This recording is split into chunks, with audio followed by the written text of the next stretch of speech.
సువార్త ప్రకటించని ఎడల నాకు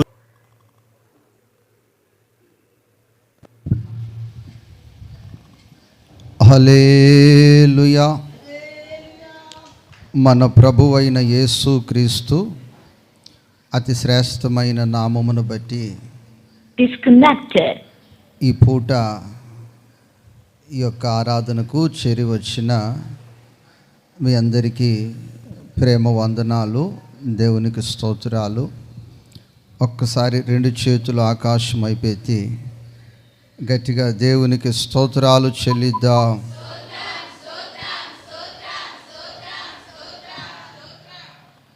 ప్రియ దేవుని బిడ్డలరా, మరి కొద్ది నిమిషాలు దేవుని వాక్యాన్ని ఈ పూట మనం ధ్యానం చేసుకుందాం. వచ్చే ఆదివారము ఉదయకాలము నుంచే మన పండుగ ప్రారంభించబడుతుంది.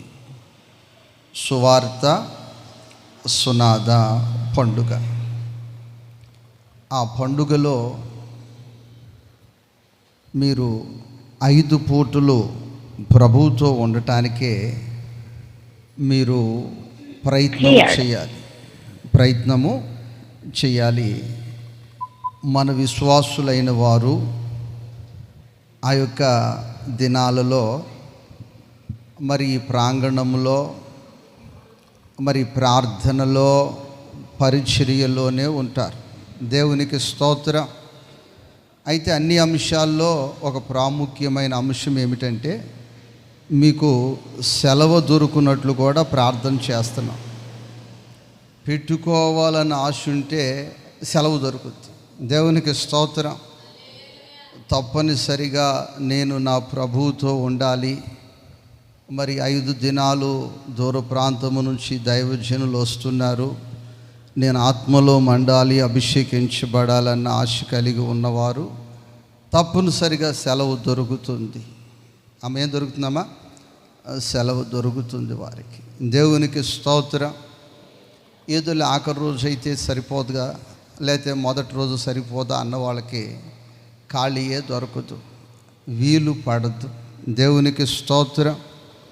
ఎవరైతే ఘనముగా ఆయన పండుగను ఆచరిస్తారో వారి జీవితంలో కూడా ప్రభు ఘనమైన కార్యములు చేయటానికి ఆయన శక్తిమంతుడై ఉన్నాడు. దేవునికి స్తోత్రం.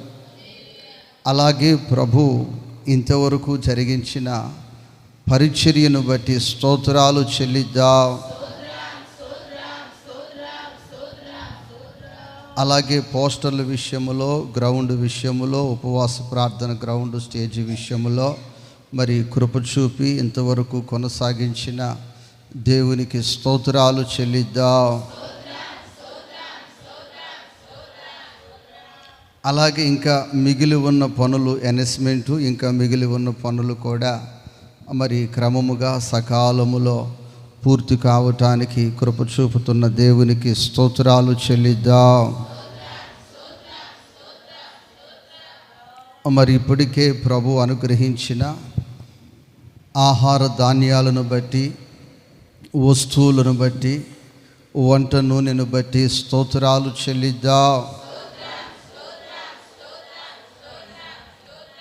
హల్లెలూయా.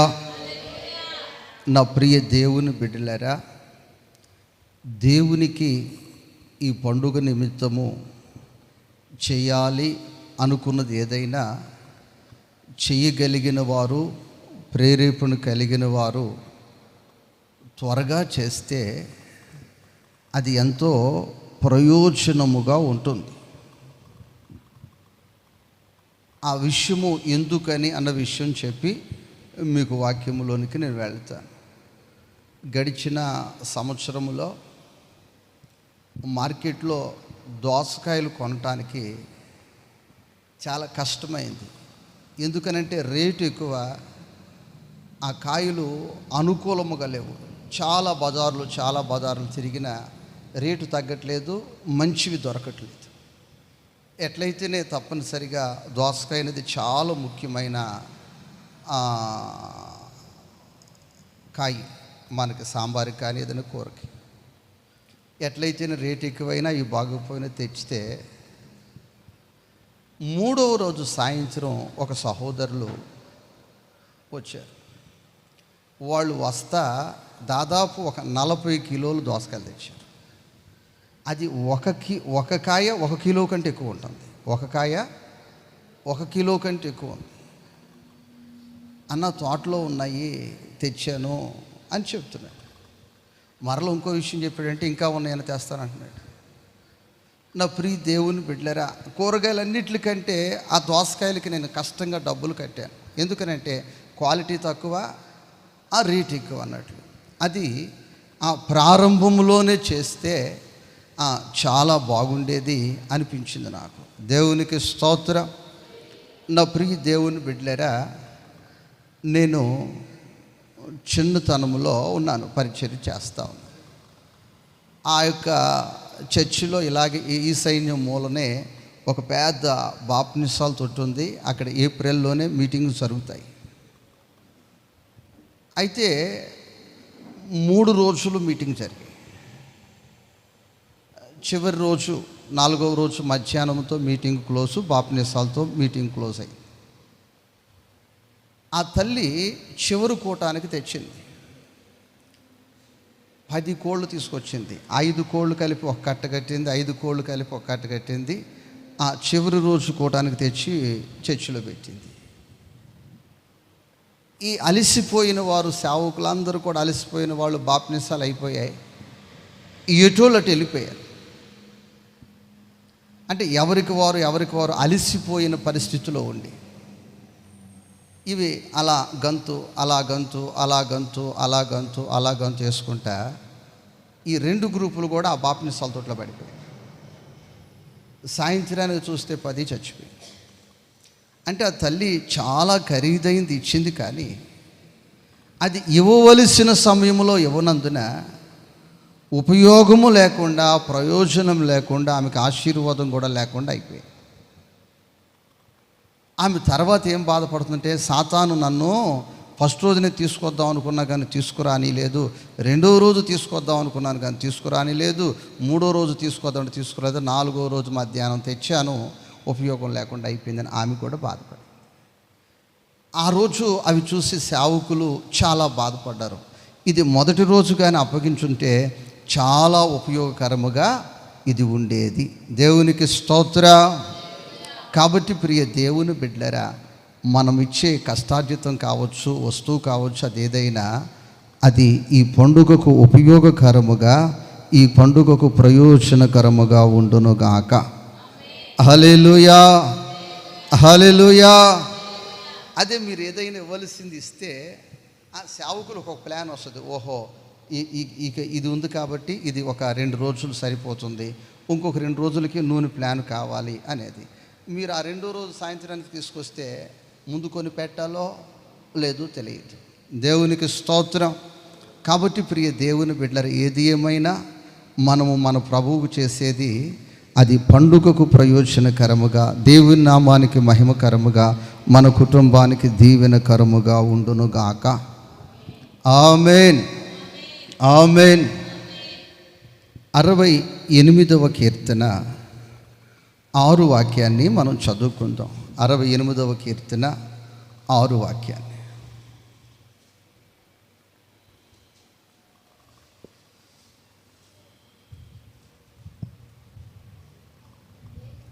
ఆయన బంధించబడిన వారిని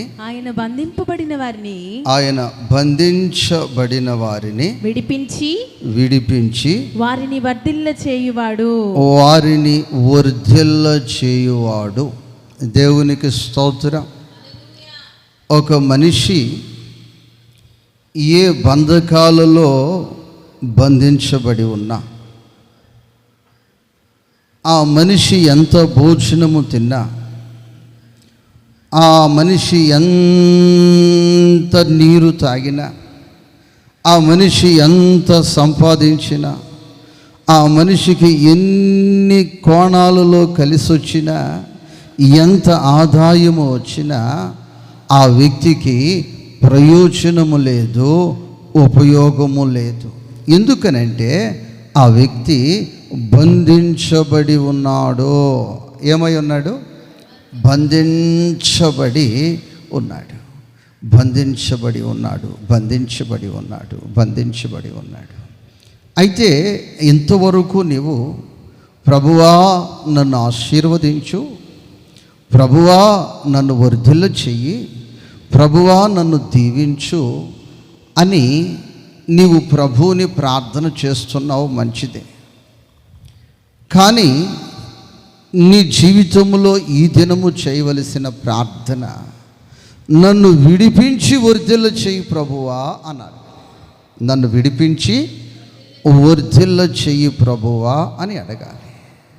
విడిపించబడకుండా నీ బ్రతుకులో నువ్వు ఎంత వర్ధిల్లినా, నీ బ్రతుకులో ఎంత ఎంత ఎంత ఎంత కలిసి వచ్చినా, ఎంత ఆదాయం వచ్చినా, ఎంత జీతం వచ్చినా, ఎంత లాభం వచ్చినా అది వ్యర్థము అని బైబిల్ చెప్తుంది. దేవునికి స్తోత్రం, హల్లెలూయా. నీ బ్రతుకులో ఘనత ఉండదు, నీ బ్రతుకులో విలువ ఉండదు, నీ బ్రతుకులో ఉపయోగం ఉండదు, ప్రయోజనము ఉండదు. దేవునికి స్తోత్రం, హల్లెలూయా. నా ప్రియ దేవుని బిడ్డలారా, కొన్ని వ్యవసాయ సేద్యము ఆ పొలము చుట్టూరు ఏం చేస్తారంటే టేకి మొక్కలు, కొన్ని కొన్ని ఫల వృక్షాలు ఆ వ్యవసాయ సేద్యము చుట్టూ నాటుతూ ఉంటారు. మామిడి తోట, లేకపోతే జామ తోట, లేకపోతే సేద్యానికి సంబంధించిన వాటికి. అయితే ఆ కంచి పక్కన నాటినప్పుడు ఇదే టేకు చెట్టు ఇలా పెరుగుతూ ఉంటే ఆ కంచిలో ఉండి కొన్ని తీగలు వచ్చి దీనికి రౌండ్గా చుట్టుకుంటూ రౌండ్ చుట్టుకుంటూ వెళతాయి. ఈ మొక్క ఎంత పెరిగినా, ఈ మొక్క ఎంత ఎత్తు ఎదిగినా, ఎంత మంచిగా ఎదిగినా, ఆ తీగలు దీనిని బంధించడం వలన ఇది ప్రయోజనము లేకుండా మచ్చలుగా, ఇది ఆ తీగ ఉన్న దగ్గర అలా కోత పడిపోయినట్లు లోతుగా వెళ్ళిపోతుంది. మిగిలిన చోట అది లావుగా అవుతుంది. అది ఎందుకు ఉపయోగం ఉండదు, ఎందుకు ప్రయోజనం ఉండదు. ఒక గాలి బలముగా వీస్తే ఆ తీగ చుట్టుకున్న దగ్గర లోతుగా ఉన్నందున అది బలహీనం అయిపోయినందున విరిగి పడిపోయే అవకాశం ఉంటుంది. ఆ రైతు ఏం చేస్తాడంటే ప్రతి సంవత్సరం కావచ్చు, 6 నెలలకు కావచ్చు, 3 నెలలకు కావచ్చు, ఆ చెట్టు మీదకు ఎక్కుతున్న ఆ తీగలన్నిటినీ కోసి ఆ తీగలన్నీ ఊడదీస్తూ ఉంటాడు. ఎందుకనంటే ఈ మొక్క బంధించబడకుండా ఈ మొక్క చక్కగా ఎదుగునట్లు. ఈరోజు చాలామంది ఇకలోక సంబంధమైన వాటిలో బంధించబడి ఉన్నారు.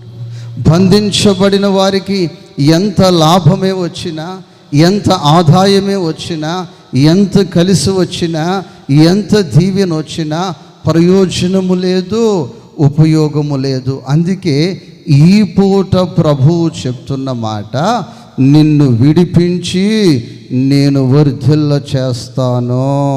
దేవునికి స్తోత్రం.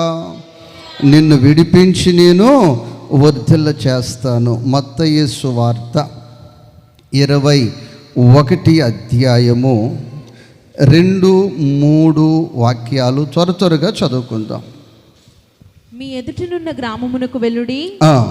వెళ్ళగానే కట్టుబడి ఉన్న ఒక గాడిద దానితోనున్న ఒక గాడిద పిల్లయు మీకు కనబడుతా ఉంటది. వాటిని విప్పి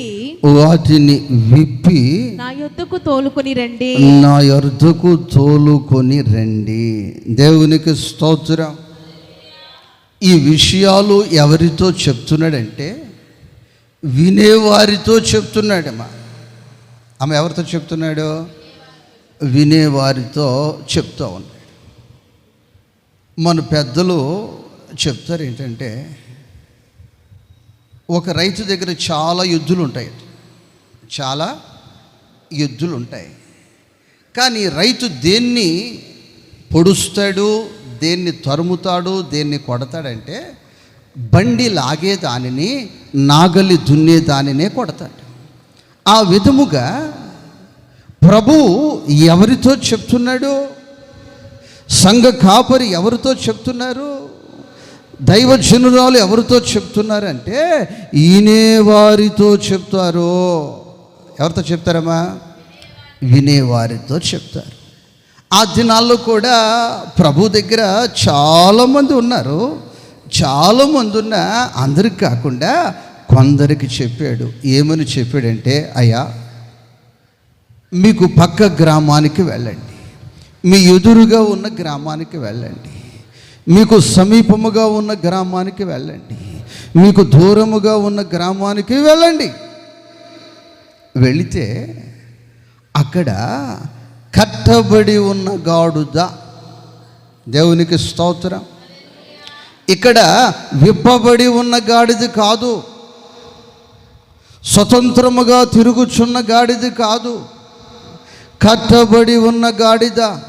పాపపు బంధకాల చేత, చీకటి బంధకాల చేత, అనేకమైన సమస్యల చేత, చేతబడి కష్ట చేత, దైపు శక్తుల చేత, చీకటి శక్తుల చేత కట్టబడి ఉన్న ఆ గాడిద పిల్ల, కట్టబడి ఉన్న ఆ కట్లను మీరు విప్పాలి. దేవునికి స్తోత్రం. ఎవరైతే పాపముతో కట్టబడతారో, ఎవరైతే అతిక్రమాలతో కట్టబడతారో, ఎవరైతే అక్రమాలతో కట్టబడతారో ఆ కట్లను మీరు విప్పాలి. దేవునికి స్తోత్రం. హల్లెలూయా. వెళ్ళాలి, మీరు ఆ కట్లను మీరు విప్పాలి. ప్రభు చెప్తూ ఉన్నాడు. దేవునికి స్తోత్రం. ప్రభు ఈ పూట తేటగా నీతో చెప్తున్నాడు, నువ్వు సిద్ధమా? నీవు సిద్ధమా? దేవునికి స్తోత్రం. హల్లెలూయా.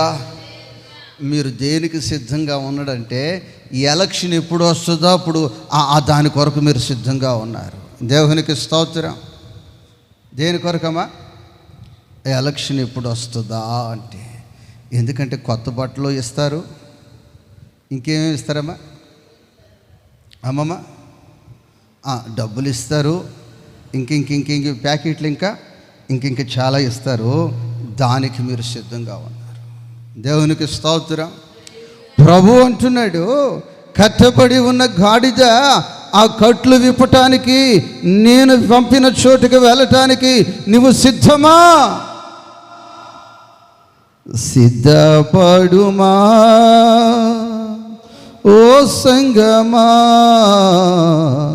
సిద్ధపడుమా ఓ సంగమా, యేసు వచ్చే వేళ ఏ వేచియుండుమా.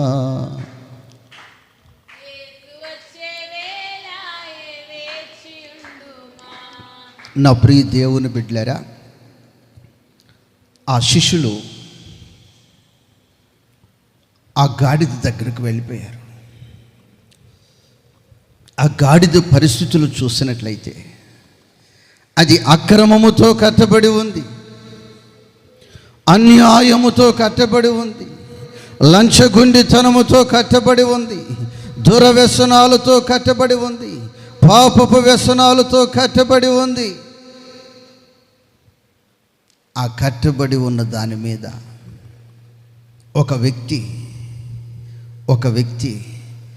పెత్తనం చేస్తూ ఉన్నాడు. ఏం చేస్తున్నాడమ్మా? పెత్తనము చేస్తూ ఉన్నాడు. ఏ విధమైన పెత్తనం చేస్తూ ఉన్నాడు అంటే, ప్రియ దేవుని బిడ్డలారా, ఆ దాని మీద విడిచిన బట్టలన్నీ వేస్తున్నాడు. ఏం చేస్తున్నాడమ్మా? విడిచిన బట్టలన్నీ వేస్తూ ఉన్నాడు. దాని మీద ఆ విడిచిన బట్టలన్నీ కూడా దాని మీద వేసి మోపిస్తూ ఉన్నాడు. దీనిని గాడిద గాడిద గాడిద అంటున్నారు.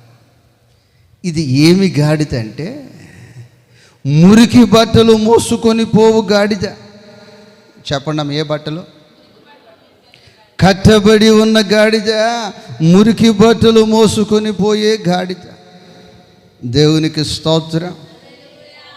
ఆ ఇంటి సంగతులన్నీ, పొరుగింటి విషయాలన్నీ చాటింపు వేసేవమ్మా. ఆ ఇంటి సంగతులన్నీ ఇంటికి మోసావమ్మా. పొరుగింటి విషయాలన్నీ చాటింపు వేసేవమ్మా.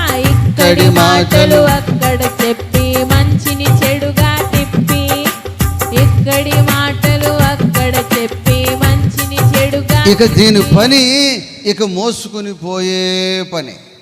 దేవునికి స్తోత్రం.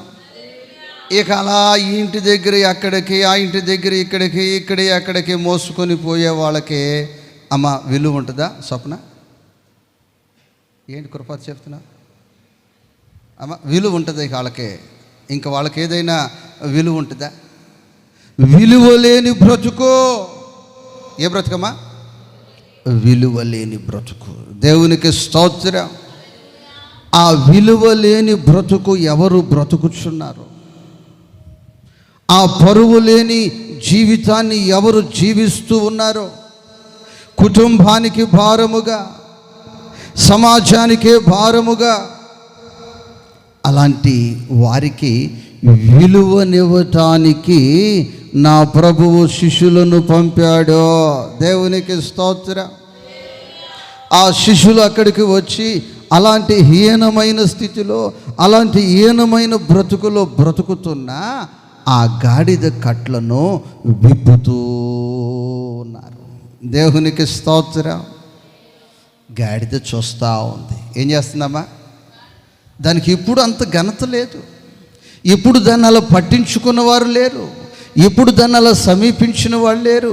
ఇక్కడ బట్టలన్నీ తీసుకెళ్ళి చెరువు దగ్గర వేయటం, చెరువు దగ్గర బట్టలన్నీ ఇక్కడికి తీసుకురావటం, మరలా ఎవరింటికి వారికి వీటిని పార్సెల్ తీసుకెళ్ళటం, అలాగా దాని బ్రతుకు, దాని జీవితం అలా కొనసాగుతుంది. నా ప్రియ దేవుని బిడ్డ, ఈ శిష్యులు వెళ్ళి ఆ గాడిదను అలా విప్పి యేసయ్య దగ్గరకు తీసుకొస్తా ఉన్నారు. దేవునికి స్తోత్రం. హల్లెలూయా. ఈ పూట నా ప్రభువు ఈ 2025వ సంవత్సరములో నీకు విలువ పెంచాలని, నిన్ను ఘనపరచాలని, నీ స్థితి కొద్దిగా కావచ్చు, అది ఒక గొప్ప స్థాయిలో చేయాలని నా ప్రభు ఆశ కలిగి, నా ప్రభు అంటున్నాడు, నా దగ్గరికి అలాంటి అనుభవాలను తుంచుకొని, అలాంటి అనుభవాలను తెంచుకొని నీవు నా దగ్గరకు రావాలి. ప్రభు దగ్గరకు వచ్చేయాలి. దేవునికి స్తోత్రం. ఎక్కడికి వచ్చేయాలమ్మా? ప్రభు దగ్గరికి వచ్చేయాలి. ఈ గాడిదని ఎట్లయితేనే తెచ్చేసరికి ఆ గాడిద వస్త్రము లేకుండా తిరుగుతుంది. ఏమి లేకుండా తిరుగుతుందమ్మా? ఊరోళ్ళ బట్టలన్నీ మోసేది అదే, కానీ దాని శరీరము కప్పబడటానికి ఒక్క వస్త్రము కూడా దానికి లేదు. దేవునికి స్తోత్రం. ఒక మనిషికి విలువనిచ్చేది, ఆ వ్యక్తి స్థాయిని లెక్కించేది వస్త్రం. దేవునికి స్తోత్రం. హల్లెలూయా, హల్లెలూయా. ఆ వస్త్రమును బట్టి ఆ వ్యక్తికి విలువ ఉంటుంది. దేవునికి స్తోత్రం. అయితే ఇది చాలా వస్త్రాలు మోస్తుంది, కానీ ఆ వస్త్రములు దీనికి విలువనిచ్చే వస్త్రముగా లేవు. యేసుక్రీస్తు దగ్గరకు వచ్చిన తరువాత నా ప్రభువు దానికి నీతి అను వస్త్రమును దాని మీద కప్పాడు. కొట్టు చప్పట్ల హల్లెలూయా. ఏ వస్త్రం కప్పాడు? అంతకు ముందు కూడా అది వస్త్రాలు మోస్తుంది, అంతకు ముందు కూడా అది వస్త్రాలు తీసుకుని వెళుతుంది. కానీ ఆ వస్త్రము దానికి ఉపయోగముగా లేదు, ఆ వస్త్రము దానికి ప్రయోజనముగా లేదు, ఆ వస్త్రము దానికి విలువ తెచ్చేదిగా లేదు. దేవునికి స్తోత్రం. హల్లెలూయా, హల్లెలూయా. నా ప్రియ దేవుని బిడ్డలారా, కొన్ని దగ్గరలకు వెళ్ళి నేను చూస్తూ ఉంటే కొందరు ఎలా కనిపిస్తారంటే ఆ డీజే ప్రోగ్రాలు ఎగిరి దారి తప్పి వచ్చినట్లు అనిపిస్తుంది. అవు వీళ్ళు దారి తప్పి ఇటు వచ్చినట్టున్నారు అన్నట్టు అనిపిస్తుంది. ఎందుకని అంటే వాళ్ళ వస్త్ర అలంకరణ ఆ విధముగా ఉంటుంది. కానీ ఇప్పుడు ఈ గాడిద మీద నీతి అను వస్త్రము కప్పబడింది. దేవునికి స్తోత్రం.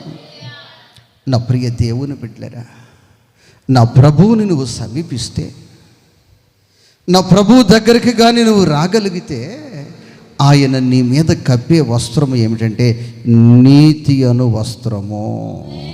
ఏ వస్త్రం చెప్పాలమ్మా? నీతి అను వస్త్రము. ఇక్కడ తప్ప నువ్వు ఎక్కడికి వెళ్ళినా నీకు ఒక బిరుదు ఇస్తారు. ఎత్తుగా నువ్వు ఉన్నావనుకో గేడు మనిషి వస్తుంది అంటారు. లేదు కాస్త కురసగా ఉన్నావనుకో పుట్టి మనిషి వస్తుందని. కాస్త ఎర్రగా ఉన్నావనుకో పండుకోతి వస్తుంది అంటారు. ఏ కోతమ్మా?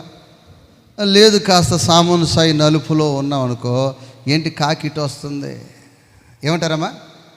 ఏంటి కాకిట వస్తుంది అంటారు. అంటే ఈ లోకము యొక్క పరిస్థితి అది. దేవునికి స్తోత్రం. ప్రియ దేవుని బిడ్డలారా, ఈ ప్రభుత్వం మరి దైవ సేవకునికి ఒక బిరుదు ఇచ్చింది. ఏంటంటే ఆయన తాగి 3 చోట్ల బ్రాందీ కొని తాగేసి యాక్సిడెంట్ చేసుకుని చచ్చిపోయాడు.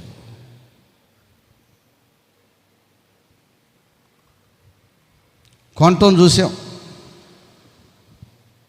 చచ్చిపోతాం చూసాం, తాగటం అయితే చూడలే. మళ్ళీ అల్లి చెప్తున్నారు తాగటం అయితే చూడలేదంట. నా ప్రియ దేవుని బిడ్డలారా, యేసుక్రీస్తు దగ్గరికి కానీ వస్తే నీతి అను వస్త్రము కప్పేస్తాడు. దేవునికి స్తోత్రం. ఇదిగో నీ జీవితంలో ఎంత నీతి లేని వ్యక్తివని నీవు నిందిస్తూ నిన్ను గాయపరుస్తూ జనులు నిన్ను అవమానపరుస్తూ ఉండొచ్చు. నీవు నా దేవుని దగ్గరకు కానీ నువ్వు రాగలిగితే ఆయన నీవెలాంటి వ్యక్తి ఉండొచ్చు, అయినా నీతి అను వస్త్రాన్ని ఆయన కప్పేస్తాడు. దేవునికి స్తోత్రం. కప్పేసి ఆ గాడిద మీద ఆయనకి కూర్చున్నాడండి. ఎవరికి కూర్చున్నారో ఆయనే ఆ గాడిద మీద ఎక్కి కూర్చున్నాడు. దేవునికి స్తోత్రం. హల్లెలూయా, హల్లెలూయా. ఎందుకని ప్రభువు గాడిద మీదకి ఎక్కాడు మీరు చెప్పాలి. దేవునికి స్తోత్రం. ఎందుకని ఎక్కాడు గాడిద మీదకు?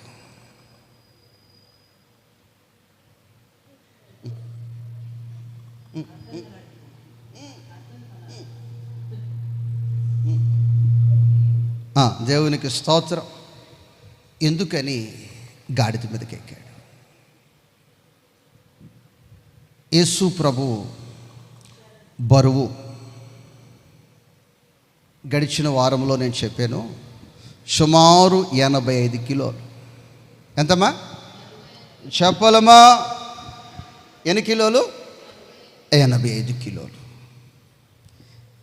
ఇప్పుడు యేసు ప్రభు బరువంతా ఈ గాడిద మీద మోపాడు. ఎందుకని మోపాడు? దేవునికి స్తోత్రం. హల్లెలూయా. ఈరోజు ఎవరు ఆయన బరువును మోయటానికి నేను సిద్ధముగా ఉన్నాను అని సిద్ధ మనస్సుతో ఉన్నారు. దేవునికి స్తోత్రం. ఇంతకు ముందు ఈ గాడిద మోసింది ఏం మోసిందమ్మా? ఏం మోసింది? మాసిపోయిన బట్టలు, ఊరూరు బట్టలన్నీ ఇక్కడి నుంచి అక్కడకు, అక్కడి నుంచి ఇక్కడికి, ఇక్కడి నుంచి అక్కడికి మోసింది. ఆఖరికి అది గాడిద అన్న బిరుదుతోనే మిగిలిపోయింది. కానీ ఇప్పుడు అదే గాడిద నా ప్రభు దగ్గరికి వస్తే రక్షణ వస్త్రాన్ని కప్పి 85 కిలోలు ఉన్న యేసయ్య ఆ గాడిద మీదకి ఎక్కి కూర్చున్నాడు. కొడ చప్పట్లో హల్లెలూయా, హల్లెలూయా. ఏంటి ప్రభువా, నా మీద జాలి కనికరం లేదా? నా నడుము విరిగిపోతే, నాకు నడుము బొరివిక్కిపోతే ఎట్లా అని ఆ గాడిద అనుకోకుండా అది సంతోషముతో ఈ భాగ్యము నాకు దక్కింది, ఈ భాగ్యము నాకు దొరికింది. దేవునికి స్తోత్రం. కట్టబడ్డ గాడిద పిల్లను నేను, పట్టబడను అపవాది అందరూ కట్టబడ్డ గాడిద పిల్లను నేను, పట్టబడ్డను అపవాదితోను. యేసయ్య నా నిజ యజమానుడు. అందరూ సాతాను మోసంతో నన్ను లొంగదీశాడు. యేసయ్య నా నిజ యజమానుడు. సాతాను మోసంతో నన్ను లొంగదీశాడు. అయినను యేసయ్య కరుణించడు. అయినను యేసయ్య కరుణించాడు. నన్ను విడిపింప తన శిష్యులను పంపాడు. నన్ను విడిపించ తన శిష్యులను పంపాడు. కట్టబడ్డ గాడిద పిల్లను నేను, పట్టబడెను అపవాదితోను. కట్టబడ్డ గాడిద పిల్లను నేను, పట్టబడెను అపవాదితోను. నాపైకి ఎక్కి నన్ను ధన్యుని చేశాడు. యెరూషలేము వీధుల వెంట యాత్ర చేశాడు. నాపైకి ఎక్కి నన్ను ధన్యుని చేశాడు. యెరూషలేము వీధుల వెంట యాత్ర చేశాడు. నా బ్రతుకు మార్చి నాకు ఘనత తెచ్చాడు. తన సేవ చేయ నాకు అర్హతనిచ్చాడు. నాపైకి ఎక్కి నన్ను ధన్యుని చేశాడు.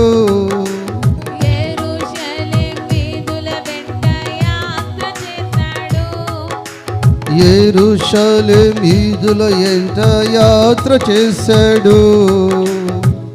హల్లెలూయా, హల్లెలూయా. నా పైకి ఎక్కి నన్ను ధన్యుని చేశాడు. యెరూషలేము వీధుల వెంట యాత్ర చేశాడు. ఈరోజు ఎవరైతే ఆయన భారాన్ని మోయటానికి సిద్ధముగా ఉన్నారో, ఎవరైతే ఆయన భారాన్ని మోయటానికి సిద్ధముగా ఉన్నారో వారు ధన్యులు. మోస్తున్న వారు ధన్యులు. మోయాలన్న ఉద్దేశము కలిగిన వారు ధన్యులు. దేవునికి స్తోత్రము, హల్లెలూయా. ఇప్పుడు మనము కలిగి ఉన్నదంతా ఎఫెసీ పత్రికలో గ్రంథస్థం చేయబడి ఉన్న నిమిత్తము శిరస్సు క్రీస్తు, సంఘము ఆయన శరీరమై ఉన్నది. ఇక్కడ ఈ సంఘము ఆయన శరీరమై ఉన్నది. ఆ దినాలలో ఆ గాడిద మోసింది. ఈ రోజున ఎవరైతే ఈ సంఘ భారాన్ని భరిస్తారో, ఈ సువార్త భారాన్ని భరిస్తారో, ఎవరైతే ఈ పండుగ భారాన్ని భరిస్తారో వారు ధన్యులు. గడిచిన 11 సంవత్సరాలుగా అనేక కుటుంబాలు వారి కష్టార్జితాన్ని ఈ సంఘము కొరకు, ఈ యొక్క సువార్త సునాద పండుగ కొరకు వారి కష్టార్జితాన్ని ఖర్చు పెడుతూ ఉన్నారు. ఆ కుటుంబాలు ఎంతో ధన్యమైనవి. దేవునికి స్తోత్రం. అయా బిడ్రుగుంటు ప్రాంతాల్లో అయా గడిచిన 11 సంవత్సరాలుగా చాలా ఘనముగా జరుగుతాయి కదా పండుగలు అని నేను అడిగితే అది నాది లేదు, వెనక ఉన్నారు కొన్ని కుటుంబాలు, వారు మోస్తున్నారు. దేవునికి స్తోత్రం. వారు భరిస్తున్నారు, వారు శ్రమపడి పరిచర్య చేస్తున్నారు, కన్నీటి ప్రార్థన, ఉపవాస ప్రార్థన, ఎడతెగని ప్రార్థన చేస్తున్నారు. గుప్పెలు విప్పి వారి కష్టార్జితాన్ని ఖర్చు పెట్టి ఈ సంఘ భారాన్ని వారి భుజ స్కంధాల మీద మోస్తున్నారు. దేవునికి స్తోత్రం. నా ప్రియ దేవుని బిడ్డలారా, అంతకుముందు ఈ గాడిద వస్తుంటే విలువ లేకుండా చూసేవాళ్ళు.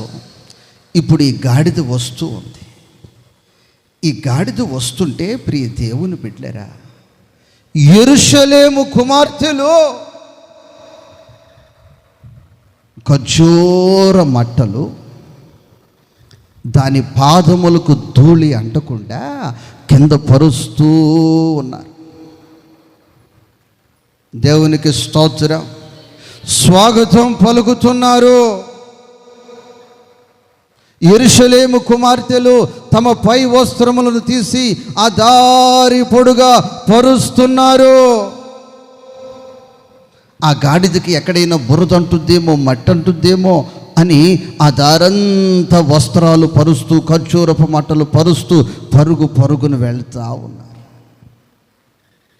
దేవునికి స్తోత్రం. అది యెరూషలేము. రేపు మనము నూతన యెరూషలేములో ప్రవేశించబోతున్నాము. నూతన యెరూషలేమైన పరలోక రాజ్యములో ప్రవేశించబోతూ ఉన్నాము. ఎవరైతే ఈ సంఘ భారాన్ని భరిస్తున్నారో, క్రీస్తు శరీరమును ఈ భారాన్ని మోస్తున్నవారు ఆ యొక్క నూతన యెరూషలేములో అడుగుపెట్టినప్పుడు దేవదూతలు వారికి స్వాగతం పలుకుతారు. ఏంటమ్మా మీరు స్వాగతం పలుకుతున్నారు? ఒక సామాన్యమైన వ్యక్తి కదా, అసలు భూలోకములు వాళ్ళకు విలువే లేదు కదా, భూలోకములు అందరూ వాళ్ళని ఎగతాళి చేసేవాళ్ళు కదంటే, వారు సంఘ భారాన్ని మోశారు, సువార్త భారాన్ని మోశారు, ఉపవసించి ప్రార్థించారు, శ్రమపడి పరిచర్య చేశారు, గుప్పెలు విప్పి వారి కష్టార్జితాన్ని ఖర్చు పెడుతూ వారి బుధ స్కంధాల మీద క్రీస్తు శరీరాన్ని మోసినవారు. దేవునికి స్తోత్రం. ఒకప్పుడు ఎక్కడో కట్టబడి ఉంది, ఒకప్పుడు ఎక్కడో నిందించబడి ఉంది, ఒకప్పుడు ఎక్కడో విలువలేని జీవితాన్ని జీవిస్తూ ఉంది.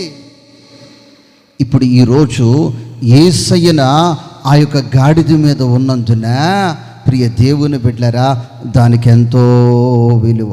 దేవునికి స్తోత్రం. దానికి ఎంతో ఘనత.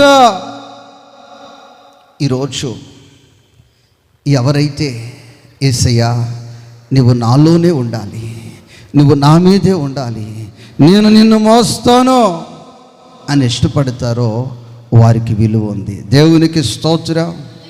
యోహాను సువార్త 1వ అధ్యాయం 1వ వాక్యములో రాయబడి ఉన్నమాట. త్వరగా చదవాలి. ఆదియందు వాక్యము ఉండెను, ఆదియందు వాక్యముండెను, వాక్యము దేవుని యొద్ద ఉండెను, వాక్యము దేవుని యొద్ద ఉండెను, వాక్యము దేవుడై ఉండెను, వాక్యము దేవుడై ఉండెను. ఆయన ఆదియందు దేవుని యొద్ద నుండెను, ఆ సమస్తమును ఆయన మూలముగా దేవునికి కలిగెను. స్తోత్రము. హల్లెలూయా. వాక్యమే దేవుడై ఉండెను, దేవుడే వాక్యమై ఉండెను. పౌలు గారు పత్రికల్లో ఒక వ్యక్తి కనిపిస్తాడు. దేవునికి స్తోత్రం. ఒక వ్యక్తి కనిపిస్తాడు. ఆ వ్యక్తి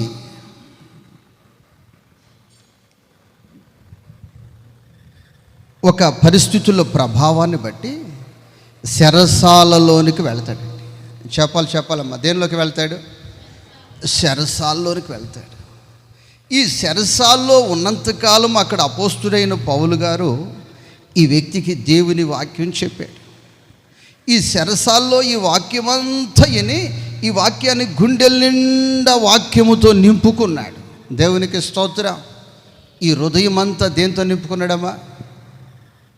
చెప్పాలమ్మా.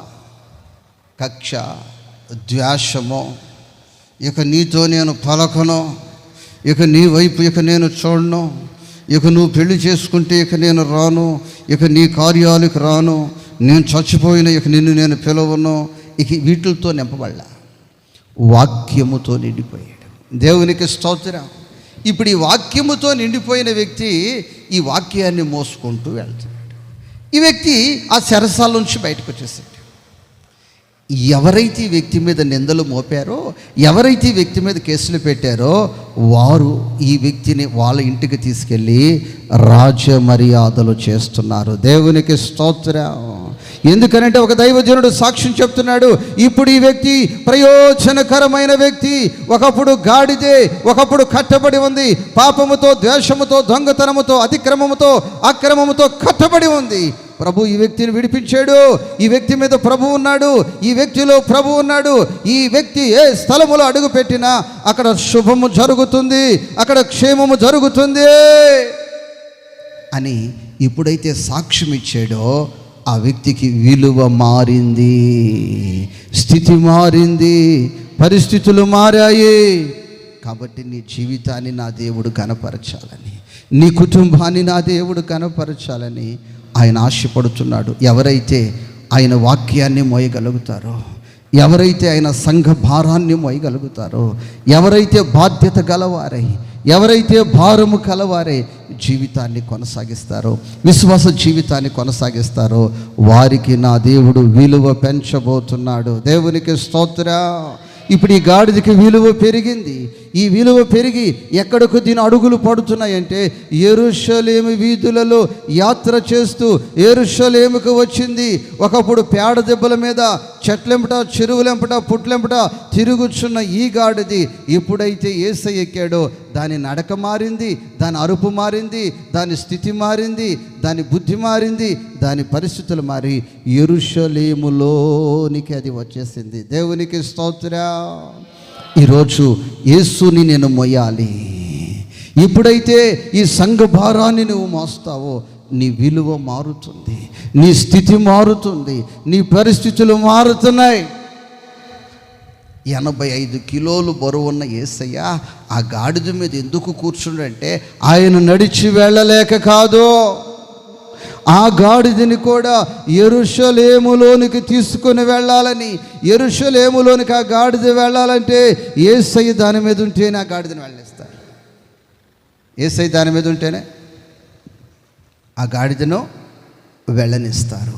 కాబట్టి నువ్వు పరలోక రాజ్యములో నువ్వు ప్రవేశించాలంటే, నూతన యెరూషలేములో నువ్వు ప్రవేశించాలంటే, నూతన యెరూషలేములో ఇదిగో దేవదూతలు నీకు ఘన స్వాగతం పలకాలంటే నీ భుజ స్కంధాల మీద సంఘ భారము ఉండాలి, సువార్త భారము ఉండాలి, సంఘ భారముని ఉండాలి.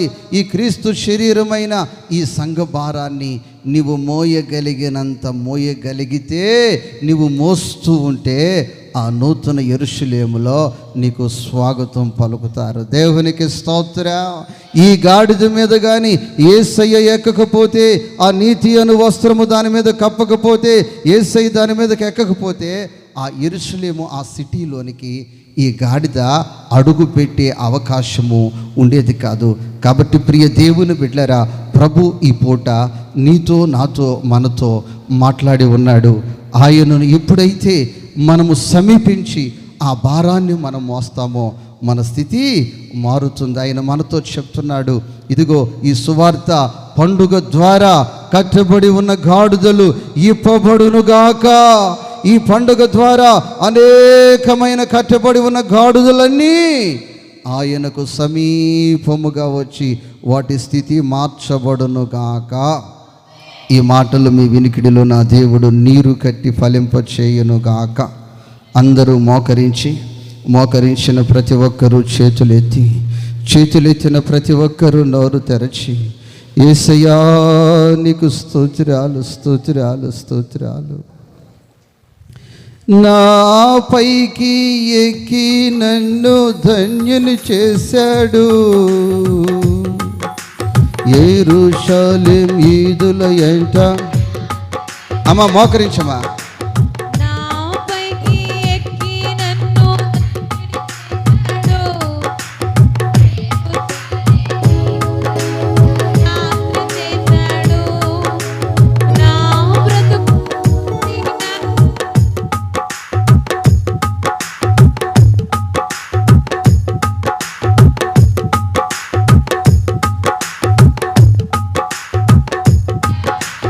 అర్హతనిచ్చాడు, నా పైకి ఎక్కి నన్ను ధన్యుని చేశాడు, ఆయన సేవ చేయ అర్హతనిచ్చాడు.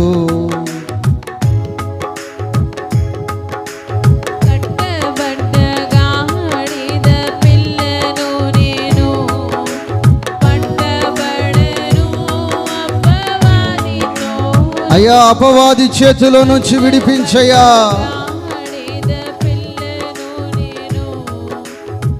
ఆ కట్లు తెంపబడాలి ప్రభువా.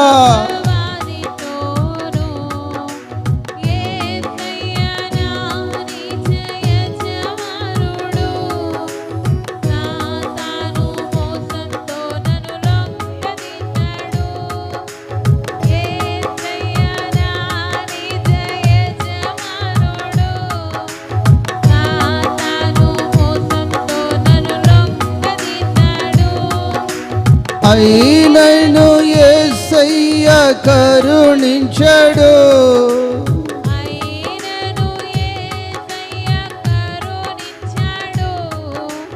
నన్ను విడిపింప తన శిష్యులు పంపాడు.